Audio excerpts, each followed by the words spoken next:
आप सभी का स्वागत है। आपने नेपाल में जारी हाहाकार और उससे नेपाल पर पड़ने वाले असर से जुड़ी सभी बातों को तो जान लिया, मगर अब नेपाल में जारी हिंसा के बीच भारत की भी कुछ तैयारियों के बारे में भी जान लेते हैं।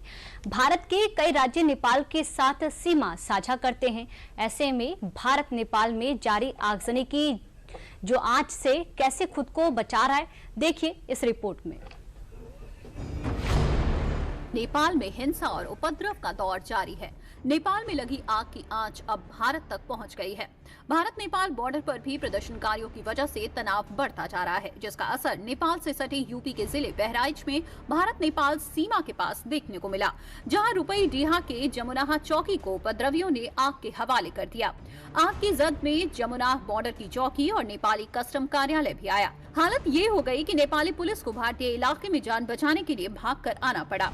और सिर्फ नेपाली पुलिस ही नहीं, बल्कि नेपाल में मौजूद भारतवासी भी अब वापस भारत लौट रहे हैं। बल्कि नेपाल में जारी आगजनी के बीच नेपाल से लोग अपनी जान बचाकर भारत की तरफ भाग रहे हैं, जिसकी वजह से नेपाल भारत बॉर्डर पर गाड़ियों के जाम के साथ साथ लोगों का हुजूम लगा हुआ है, जिसको देखते हुए भारत ने नेपाल बॉर्डर पर सुरक्षा को बढ़ा दिया है और कड़ी सुरक्षा के बीच पूरी जांच के बाद ही लोगों को वापस भारत में आने दिया जा रहा है। फिलहाल नेपाल से सटे भारत की सभी सीमाओं पर सुरक्षा को ध्यान में रखते हुए भारी फोर्स तैनात कर दी गई है। नेपाल में लगी आग की आंच का असर भारत नेपाल बॉर्डर पर साफ देखने को मिल रहा है। भारत नेपाल सीमा पर नेपाली प्रदर्शनकारियों की आगजनी, बॉर्डर के जमुनाहा चौकी भी आगजनी, नेपाली कस्टम दफ्तर भी आग के हवाले। नेपाली सीमा पर प्रदर्शनकारियों ने जमकर तोड़फोड़ की। जान बचाने के लिए नेपाली पुलिस भारतीय इलाके में आई। रुपईडीहा सीमा पर आवागमन पूरी तरह रोका गया। नेपाल से आ रहे भारतीय पर्यटकों को जांच के बाद प्रवेश। संवेदनशीलता को देखते हुए हम 101% एसपी बहराइच से भी मेरी बात हुई है और एसपी बहराइच ने भी अपनी फुल फोर्स यहाँ लगाई है और मेरी जितनी भी स्ट्रेंथ है सारी की सारी बॉर्डर पे अवेलेबल है। तो स्ट्रेंथ की मेरे पास कोई कमी नहीं। वहाँ मेरी ओपी पोस्ट लगी है, वहाँ मेरा नाका लगा। आप बॉर्डर पे घूम के देखिएगा, हर जगह पे मेरी नाका पेट्रोलिंग लगी हुई है। तो हम सबकी सुरक्षा के लिए खड़े हैं, किसी तरह का कोई ऐसा मिस हैपनिंग नहीं होने दें। 2-3 दिन से हालात नेपाल के खराब थे, लेकिन कल भैरवा के इलाके में काफ़ी भयावह इंसिडेंट हुआ। उनका सीमा के नज़दीक भंसार को जला दिया और कई जगह आगजनी किया, चेयरमैन का घर को जला दिया। तो ये जो रिपोर्टिंग हुई थी कल शाम की घटना थी। उसके बाद से कोई इंसिडेंट रिपोर्ट नहीं हुआ है। हमारी नेपाल पुलिस और नेपाल एपीएफ के साथ लगातार संपर्क है। अभी रात के बाद कोई घटना नहीं हुई है। अभी स्थिति सामान्य होने की तरफ है।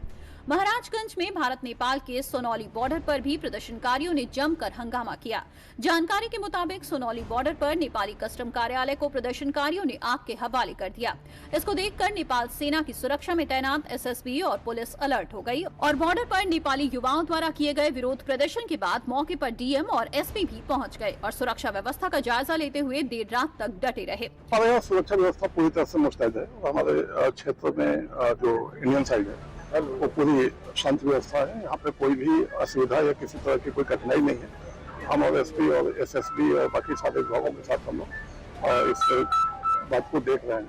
तो हमारे नागरिकों को, हमारे क्षेत्र के जो भी यहाँ के रहने वाले लोग हैं, उनको किसी भी प्रकार की किसी भी तरह से करवाने की जरूरत नहीं है। और बिल्कुल यहाँ पे स्थिति सामान्य है और सारी यहाँ पे सुरक्षा व्यवस्था मुस्तैद है और कोई भी यहाँ पे कोई कठिनाई नहीं। नेपाल आने का, काठमांडू आने का प्लान है तो पोस्टपोन कर देना चाहिए, क्योंकि सिचुएशन बहुत ही गंभीर है और वैसे वो किसी को कुछ नहीं कह रहे हैं, बट समहाउ हमें अपनी सिक्योरिटी, अपना कॉशन खुद ही लेना चाहिए। तो अभी मतलब this is not the right time to travel from Delhi to Kathmandu. तो better is stay safe in your India, that will be the best choice for all of us. Nepal की जर्नी हमारी स्टार्ट हुई थी 5 सितंबर से। जर्नी काफ़ी अच्छी थी, बट आखिरी में आते आते हमारी जर्नी को डिफ़िकल्टी काफ़ी हुई। लास्ट में फ़्लाइट्स कैंसिल हो गई पोखरा से काठमांडू।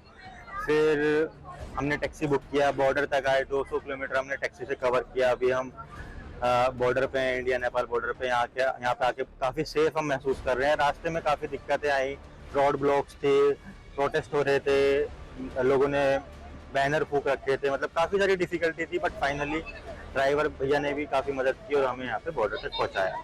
नेपाल में तनाव के बीच सीएम योगी आदित्यनाथ ने बड़ा फैसला लिया है। सीएम योगी ने आदेश दिया है कि नेपाल से सटे यूपी के सभी जिलों में पुलिस को 24 घंटे हाई अलर्ट पर रखा जाए। सीएम योगी ने डीजीपी राजीव कृष्ण को निर्देश दिया है कि सुरक्षा व्यवस्था को और मजबूत करने के लिए अतिरिक्त पुलिस बल तैनात किया जाए और नेपाल से जुड़े संवेदनशील जानकारी या पोस्ट पर लगातार नजर बनाए रखी जाए। नेपाल में फंसे भारतीयों के लिए भी यूपी पुलिस ने हेल्पलाइन नंबर जारी कर दिया है। नेपाल में फंसे भारतीयों के लिए यूपी के लखनऊ में कंट्रोल रूम बनाया गया। 3 हेल्पलाइन नंबर और एक व्हाट्सएप नंबर 24/7 चालू रहेंगे।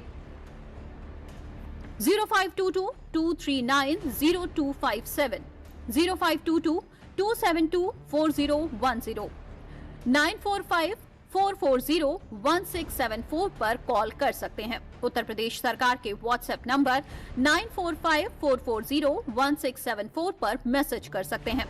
नेपाल में जारी हिंसा की वजह से काठमांडू का त्रिभुवन इंटरनेशनल एयरपोर्ट को अस्थायी रूप से बंद कर दिया गया है, जिसका असर यूपी पर पड़ रहा है, क्योंकि नेपाल जाने वाली 4 फ्लाइट्स की लखनऊ के अमौसी एयरपोर्ट पर लैंडिंग हुई है। फ्लाइट्स दिल्ली, दुबई और बैंकॉक से काठमांडू जा रही थी। अबू धाबी से काठमांडू जाने वाली फ्लाइट वाराणसी के लिए डाइवर्ट कर दी गई। दोपहर 3:20 पर वाराणसी के लाल बहादुर शास्त्री इंटरनेशनल एयरपोर्ट पर फ्लाइट लैंड की। फ्लाइट में 144 यात्री थे। यूपी समेत भारत के ऐसे 5 राज्य जिनमें सीमा नेपाल के साथ लगती है, जिनमें उत्तराखंड, उत्तर प्रदेश, बिहार, सिक्किम और पश्चिम बंगाल शामिल हैं। इन 5 राज्यों में सीमावर्ती इलाकों में हाई अलर्ट जारी है और सुरक्षा को भी बढ़ा दिया गया है। ये 5 राज्य मिलकर लगभग 1751 से 1850 किलोमीटर लंबी अंतर्राष्ट्रीय सीमा बनाते हैं और करीब 1850 किलोमीटर की यही अंतर्राष्ट्रीय सीमा नेपाल हिंसा के बीच फिलहाल भारत के लिए चिंता का विषय बनी हुई है। भारत और नेपाल की खुली सीमा से अवैध गतिविधियां जैसे हथियारों की तस्करी या आतंकी गतिविधियां बढ़ सकती हैं।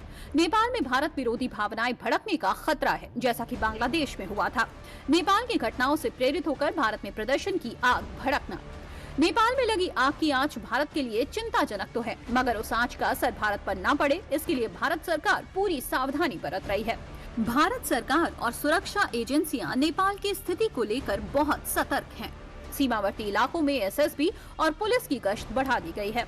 ड्रोन और सीसीटीवी से लगातार निगरानी रखी जा रही है। भारत ये सुनिश्चित कर रहा है कि नेपाल की अशांति का असर उसकी सुरक्षा और स्थिरता पर न पड़े।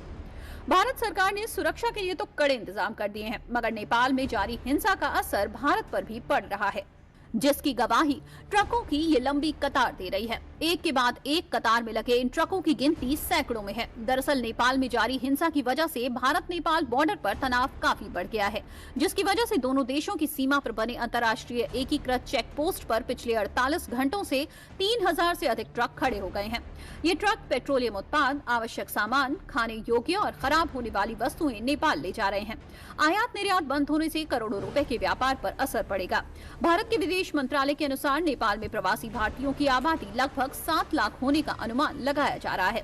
इसके अलावा सीमा से लगने वाले भारतीय राज्यों के लोग बड़े पैमाने पर घूमने भी नेपाल जाते हैं, जो अब भारत वापस लौटने की गुहार लगा रहे हैं। भारत सरकार भी भारतवासियों की घर वापसी के लिए तैयारियों में जुटी हुई है।